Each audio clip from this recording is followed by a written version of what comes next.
So I'm making this video for your reference in creating your first asset for Module 1, which is rocks. So we're gonna talk about kung paano i-start yung base model in Maya and then transfer it into Mudbox and then do your modifications or sculpting alterations and then sending it back to Maya. Okay? So the first thing we need to do is to find a good reference. So in your Canvas LMS, I already put in a couple of references, but feel free to also go to Pinterest if ever to also look for your references. So for example, I'm just gonna search in rocks 3D stylized. I recommend you try to find the stylized versions so that hindi masyado mahirap gayahin. So anything naman that resembles rocks, you can even do some more complicated stuff. Basta kung ano lang kaya ninyo. Okay? So for now, we'll stick with this one. I will try my best na i-copy to pero we will focus more on the process and the workflow, ha? Alright, so once this is set, I'm gonna go to my Maya. So sa Maya, here, I will just create a box. So I'm gonna scale it up like so. And then I'm gonna right click, grab the vertex, and then just make some alterations according dun sa reference natin. So for our reference, gagawin ko muna tong very top one, tapos we can just add a couple of details to the rest. So dito, nakikita ko pwede natin i-rotate natin a little bit ng ganyan. And then this parang flat area, we can maybe do it in Mudbox. So what we're trying to focus on is the basic shape muna. So parang elongated lang siya na cube. So and then naka-taper siya down. Okay. So ngayon, let's just try to place this above our grid like so. And then I'm gonna show you a little bit of hack. So normally pwede natin isend to sa Mudbox pero to make sure na maganda yung kanyang topology, kailangan lahat yan quads. So if ever you're trying to model also other versions of a rock tapos medyo complicated, and then when you send it to Mudbox nagkakaproblema, baka ito yung solution if ever. Try this one. So make sure you're in modeling mode in Maya and then go to mesh. Then look for retopologize. Try to click on the option box to open it. So here, I have mine set in target face count to 1000. If we can, or you can, try to lessen it to maybe 500 or siguro 600. And then, if you have a couple of hard edges like this one and you want to keep it, make sure to check it. Pero kung gusto nyo mag-smoothen out naman yung edges na yun, just leave it unchecked. So I'm gonna check this para makip yung edges natin and then I will click on apply. So here it will ask you may mga certain things na unsure sila, soften edges. So just click ignore and continue. And then Maya will process your 3D model. So now we have our 3D model. Ito yung pinakamababa. For me, I think masyado pa maraming polygons. So I'm gonna click undo. And then I'm gonna try to make this a little bit less, 300 pa. So ang pinaka-important dito is yung pinaka-least na polygons na pwede nyong ma-export, the better. Tapos doon lang kayo mag-add. So I think ito okay na to. So once you're already set, if your Maya is the same version as your Mudbox, kunyari Maya 2026 ako right now, and my Mudbox is also Mudbox 2026, you can easily transfer your 3D model to Mudbox by going to File, and then Send to Mudbox. And then you can click Send as New Scene. As you can see, ito na ating file in the Mudbox. So we can select it through our object list. And then we can add subdivisions to it. So I'm gonna press Shift and then D. That's D for dog. Para mag-ano siya. So right now here, I have my tablet pen. So let's just deselect this. So go to Edit, deselect all. So now we can just experiment with our sculpting tools. So for example, let's try to scrape this. And then I'm gonna press B or open and close bracket para lumaki yung ating brush. And then I will just try to scrape this down. So pag kunyari hindi nagkakaroon ng effect yung ating rocks, that means konti pala yung subdivision niya. So if that happens, just go to mesh again and then click add new subdivision level. So currently we are in level 4. Mind you, be careful lang din on adding too much subdivision kasi baka bigla na lang mag-hang yung ano niya, yung laptop or yung computer niya. Guys, you can see I'm just adding a couple of mga edges here.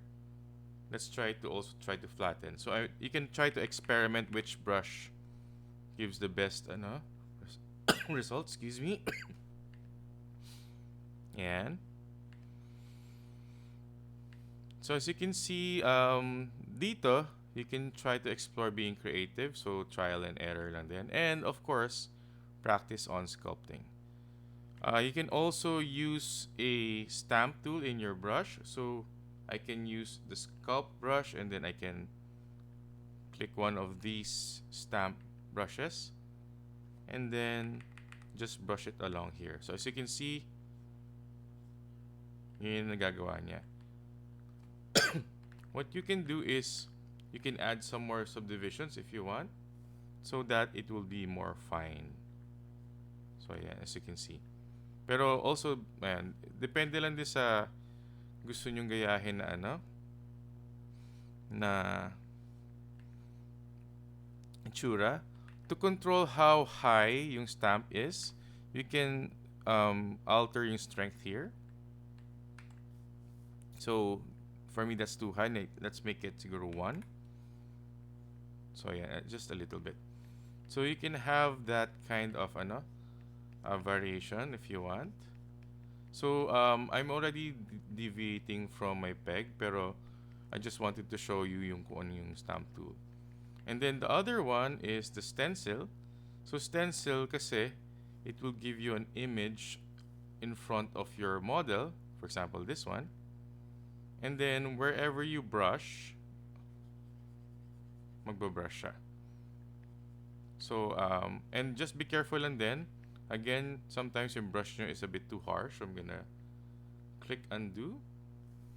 So what we can do is here sa ating multiplier, I'm just gonna reduce it to maybe 0.2.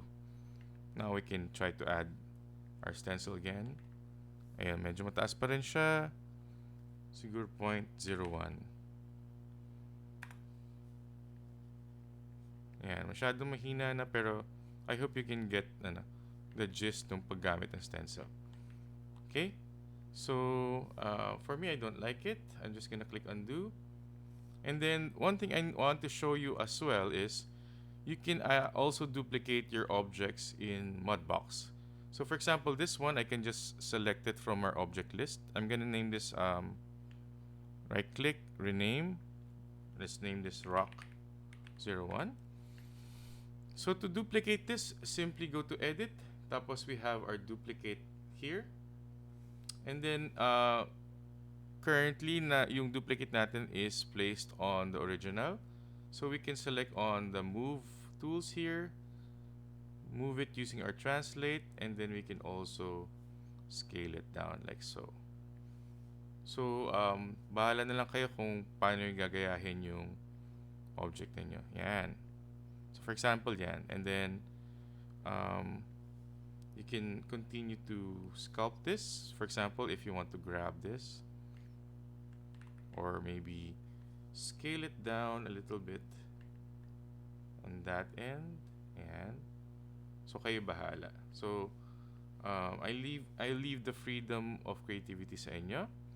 And then after that, you can to deselect this, simply go to edit and then deselect all, and then ayun na siya. So as you can see, we can also maybe duplicate this. Edit, duplicate para parehas ng ating peg. And then we can duplicate this one more time. For example, yung rock 1. Edit, duplicate. Move it forward. Dito naman, scale natin siya down. As you can see,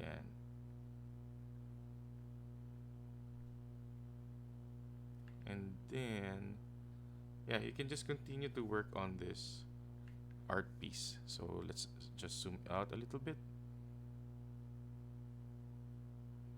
and maybe we can also rotate it as well. So just be very, very careful on rotating stuff. Baka lang mahirap kasi ibalik. So duplicate natin siya one more time, and then scale down natin. So as you can see,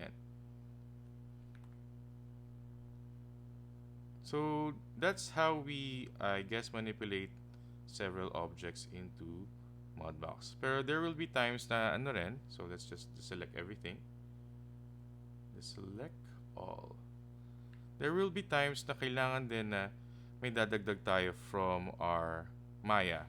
Pero mahirap to go back and forth. So what we can do is basically just go back to our Maya. Kunyari ganyan. Maya, yan. And then, for example, we just want to add our floor. So to do that, excuse me,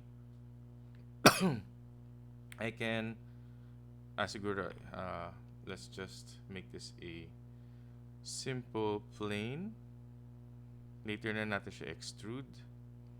And then, once you have this na, you can just simply go to File, Send to Mudbox, and then you can say add to current scene. So it will add this to the current scene, and then now we have our object over here. So what we can do now here is basically continue to just modify this according sa ano yung gusto niyo. So ganyan. So mind you, pag plain, actually medyo mahirap siya. I would not advise it. So I'll just delete this. I would choose to just have a box. Yan. Tapos, here I'm just gonna add a couple of subdivisions. Ayan, para ma-edit natin siya. Ayan. And then once I have that subdivisions, I'll send this to Mudbox by going to File, and then send to Mudbox.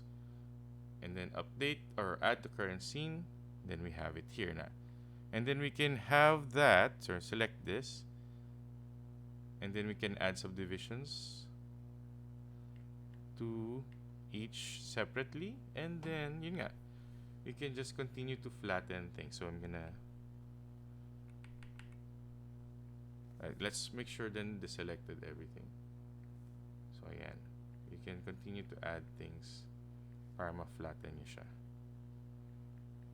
So ayan, and then you can also grab things so that ma-modify nyo yung shape. So yun nga lang, pag mag-grab ka, kailangan medyo malaki yung brush niya.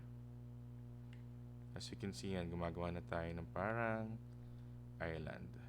So again, it's not 100% perfect, pero at least And then yun nga, if you want to isolate this, pwedeng select nyo lang siya, and then yun lang niya. Okay, so for example, I can go on and on to finish this, pero wala na tayong oras if ever. Let's move forward lang din kung kunyari tapos na tayo in our 3D model. So I'm just gonna deselect everything. And for example, okay na sa akin to. Now I want to put this into Maya. So sa Maya, I'm just gonna clear the scene. So I'm gonna create a new scene para empty siya.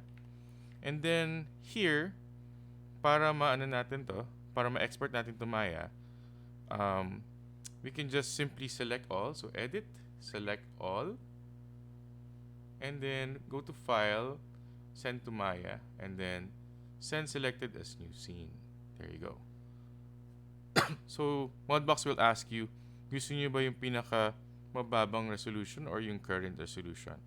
So, ako, I will choose the current resolution muna since we're just testing things out muna.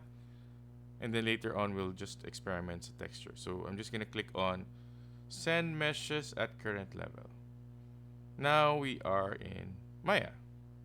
So, it's gonna take a while lalo pag mataas yung ano nyo. So, we are now at Maya. So, what we need to do in Maya, basically, we need to save this. Ito yung sasubmit ninyo. And then, we need to compose a nice render for this one. So, to compose a nice render, I'm just gonna open the Arnold renderer and then maybe dock it to the side. Like so. Yan. I'm gonna press play and then we don't see anything.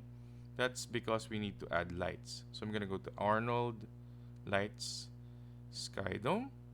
And then now we have our rocks over here. So, ang next thing na kailangan nyo gawin is i-art direct nyo siya para maganda.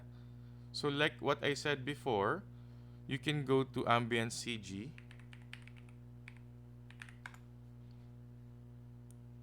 So, ambientcg.com to grab a couple of textures, tas i-reconnect nyo siya.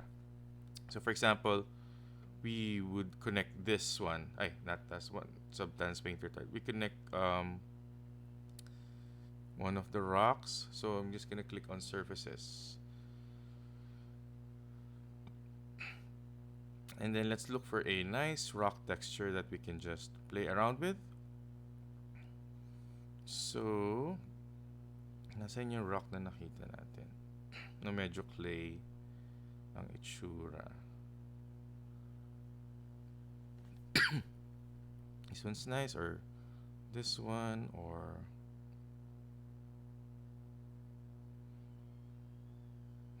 wala na yung rock ah. Oh, sige, let's just excuse me. Yeah, let's try to download this one. This looks interesting, parang sand siya. So I'm just gonna click yung 1K na PNG. And then this is located in my downloads folder. So yeah, make sure to remember where it is. So in Maya, I have my Finder window open, excuse me. Pag sa Windows yan, ito yung Explorer window ninyo. So I'm just gonna open the Hypershade. And then here's Hypershade, as you can see. Be careful, baka ma-dock nyo siya. So I'm gonna stop this muna. What we're going to do is basically create a new texture. So I'll have this open on the side muna. So let's get back to that later. First, I'm gonna create a shader. And then I'm gonna look for AI standard surface. And then let's make sure to name this Rocks Shader. Para alam natin, Rock Shader yan. And then here sa ating mga dinownload, I'm gonna drag color, displacement, and roughness. So roughness, ito-drag mo lang siya dito. And then now it's already in your scene. So ayan. So let's just align this para mas madali siya i-connect. So I'm just lining this up. So ang basic lang dito guys is yung roughness para sa shininess yan. Yung displacement para sa ating bump, and then color is for the color of our object. So let's connect this. So output color to base color, and then roughness, yung output alpha to specular roughness. And then here sa bump, let's add another let's add another node here. So I'm gonna press tab on my keyboard, and then I'm gonna type in bump 2D. Yan. So here I'm just going to connect the output alpha to the bump value, and then connect this to the normal camera. To control yung bumpiness nito, we can just select the bump 2D, and then here's a bump depth. We can just reduce it as so. And then of course, last but not the least is let's try to add this shader to our rock. So right click, assign to material. So now, let's just minimize our hypershade. Let's open our Arnold shader again, or Arnold renderer. Press play, and ayan na siya. So as you can see, you can try to improve on this pa. One more thing that you can do to improve this is basically to add an HDRI image. So again, if we go to ambient CG, and then look for environments, I'm going to click environments. We can find an HDRI image. So let's just pick one. For example, I think I want something madilim. Para nasa studio, siguro ito.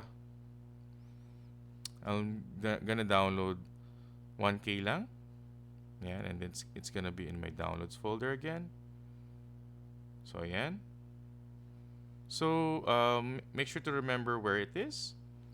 Now select your dome, which is this one. Or if you can't see it, if you open your outliner, select nyo lang tong dome ninyo. So I'm gonna name this HDRR. Yan. And then I'm gonna go to its attributes. Tapos under color, open mo siya. And then select file para ma-import mo yung image. And then here, just open it up. And then find the downloads folder where you saved it. And then here in the night environment, just look for the EXR. And then once you click on open, ayan na siya. Gaganda na siya. If you don't want to see the background, just select the dome and then go to its attributes and then make sure the camera is set to 0. And then now you have your object. So you can continue to reduce the intensity of this one, 0.5, kay bahala. Or if you want to color this or make alterations in Arnold render, you can just open this one, which is yung post settings niyo. And then you can try adding an imager. So ako usually I can try to add a color curve like this. This is like sa Photoshop. We can make an S curve para mas flattering siya if you want.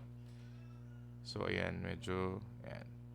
And then if you're satisfied, pwede nang ganito yung bigay niya. So normally naglalagay pa ako ng background dito. So normally I can add another light. Tapos yun yung background ko, and then I'm gonna make sure yung intensity niya mababa. So ayun na siya, as you can see. So we can save this now as an image. So ito yung sasabitin niyo is your final image ng rocks. You can name it last name, Gerard Navarro, and then first name, and then module 1. And save it there. And then also save your Maya as well. So save as, I'm gonna save it to desktop, last name, first name, and then module 1. Okay? And then, ito yung mga isa-submit ninyo for your Canvas LMS. Okay, so if you have any questions, please feel free to email me or reach out to me during class. Okay, so thank you very much. I hope you have understood naman this short demonstration, and I'll see you soon. Bye!